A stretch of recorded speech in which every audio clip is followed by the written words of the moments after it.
मैं आपको ये ऑफेंडर का पार्ट बता दूं कि गलती से आप कभी गलती ना कर बैठना, गलती से गलती, ताकि आप फिर किसी अपराध का शिकार ना हो, बट आप किसी अपराधी बन जाओ गलती से। कभी भी फेसबुक पे या सोशल मीडिया में या व्हाट्सएप पे कोई ऐसी चीज पोस्ट ना करें जो इनअप्रोप्रिएट है, गलत है। एक पहले धारा होती थी, उसको भी माननीय उच्चतम न्यायालय ने हटा दिया है। वो धारा थी 66A IT act, information technology act या 66A। उसमें लिखा था कि आप किसी कंप्यूटर रिसोर्स से या किसी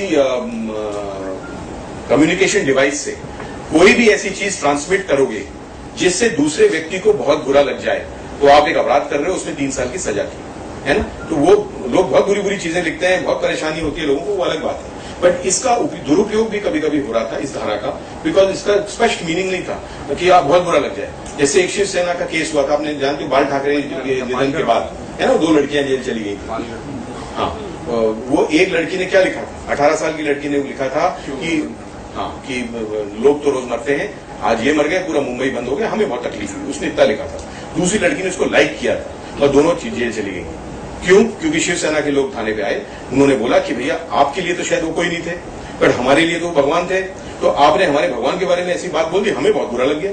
वेरी राइट, लॉ के मुताबिक वो बात भी सही थी, तो वो बेचारी बच्ची जेल चली गई। उसके साथ वो लाइक करने वाली क्यों जेल चली गई, ये बताइए।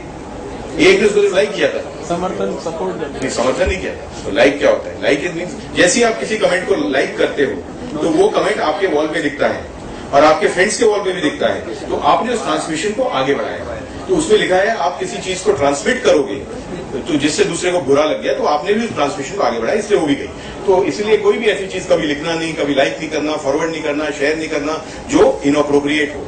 वो धारा तो चली गई। एक देखिए, ये भी देखिए, इंदौर ये केस है, पंजाब के कृषि मंत्री तोता सिंह को फेसबुक पर पैरेट कहने पर 3 लोगों के खिलाफ मुकदमा दर्ज हुआ है ना। उनमें एक आली विधायक के पीए और 2 NRI शामिल हैं। मामला मंत्री के बेटे ने दर्ज कराया है। तो मेरे पिताजी का नाम है तोता सिंह, तो तोता को तो इंग्लिश में पैरेट ही बोलते हैं, बट मेरे पिताजी तोता तो है, पैरेट नहीं है। आपने पैरेट बोल दिया तो मेरे को बहुत बुरा लग गया। लग भी सकता है, आपका मर्जी। तो बड़ा लूजली वर्डेड था उसका। ऐसे इंदौर में केस था, एक लड़की, एक भंवरपाल थाने में रजिस्टर हुआ, एक लड़के ने एक लड़की को SMS कर दिया आई लव यू। तो उस लड़की को तो ज्यादा बुरा नहीं लगा, उसके फादर ने पढ़ लिया, तो उसके फादर को बहुत बुरा लग गया। तो उसने फादर ने जाके थाने में शिकायत कर दी भंवरगुआ में, तो उसके खिलाफ, बच्चे के खिलाफ केस भी दर्ज हो गया। वो लड़का जेल भी चला गया और उसकी सजा भी हो गई। Can you imagine? बिकॉज वो तो प्रूफ है, आपके रजिस्टर्ड मोबाइल से दूसरे के रजिस्टर्ड मोबाइल लिखा है, you can't you deny it. अगर मैं इनको कुछ गलत बात बोल दूं तो इनको अगर प्रूव करना है कि मैंने बोला है, तो इनको 2-4 गवाह चाहिए होंगे ना कि मैंने बोला, नहीं तो कुछ भी बोलते रहे। बट अगर वही चीज मैं इनको SMS कर दूं तो फिर इनको कोई गवाह चाहिए क्या? कोई नहीं चाहिए, है ना। सो वो बेचारा जेल भी चला गया। तो इसका दुरुपयोग भी हो रहा था एक तरीके से, आप बोलो तो इसलिए माननीय उच्चतम न्यायालय ने इसको अभी हटा दिया है। बट इसका ये मतलब नहीं है कि अभी ऐसी धाराएं नहीं है, बहुत धाराएं हैं। ये धारा तो चली गई, बट बहुत सारी धाराएं हैं जिसमें अगर आप कुछ गलत चीज लिखोगे, बोलोगे, तो उसकी कार्रवाई हो सकती है। धर्म के खिलाफ बोलोगे किसी के, तो 153A है, तो आप जेल जा सकते हो उसमें। अगर आप किसी को गाली गलौज करोगे, 294, ये सब धाराएं हैं IPC की। अगर आप किसी को जान से मारने की धमकी दोगे, इंटिमिडेशन बोलते हैं, क्रिमिनल इंटिमिडेशन, 506 धारा है। अगर आप किसी महिला का अनैतिक चित्रण करोगे तो आपके खिलाफ तो पूरा अधिनियम है, महिला का नैतिक चित्रण अधिनियम। तो ऐसा मत सोचिए या कोई भी सोचे कि भाई अब तो वो धारा हट गई तो हम कुछ भी लिखें, कुछ भी करें, कोई फर्क नहीं पड़ता। ऐसा नहीं है, अभी बहुत धाराएं हैं, कार्रवाई हो सकती है। तो you have to be very careful. बहुत चीजें होती है, कर्फ्यूज लग जाते हैं, लोग मर जाते हैं, कई चीजें होती हैं अगर आप ऐसे कमेंट्स करो। ये खंडवा का केस था, ये कर्फ्यू लग गया था, उसने किसी एक फेक प्रोफाइल बनाई किसी की फेसबुक पे, एक धर्म विशेष के खिलाफ आपत्तिजनक टिप्पणी करी, फोटो लगाई और दंगे हो गए, 2 लोगों की जान चली गई, 15 दिन कर्फ्यू रहा, बहुत परेशान हुए लोग।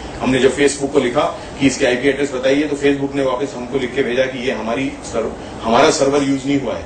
जो भी था उसने थोड़ा ज्यादा चालाकी करी, उसने प्रॉक्सी सर्वर के माध्यम से उसने यूज किया था। प्रॉक्सी सर्वर अब मैं आपको मालूम होगा, कहीं को अब समझाऊंगा तो लंबी बात है। और प्रॉक्सी सर्वर मीन्स एक रास्ता होता है, एक दूसरा रास्ता उसी अंत तक जाने के लिए प्रॉक्सी होता है। तो प्रॉक्सी कभी कभी जानकारी नहीं देते हमें, बिकॉज वो शेडी भी होते हैं। पर हमने उस प्रॉक्सी को लिखा, उन्होंने जानकारी दी और एक हमें IP एड्रेस मिला। वो व्यक्ति को गिरफ्तार किया, वो खंडवा का ही रहने वाला था और उसने ये उन्माद फैलाने के लिए किया।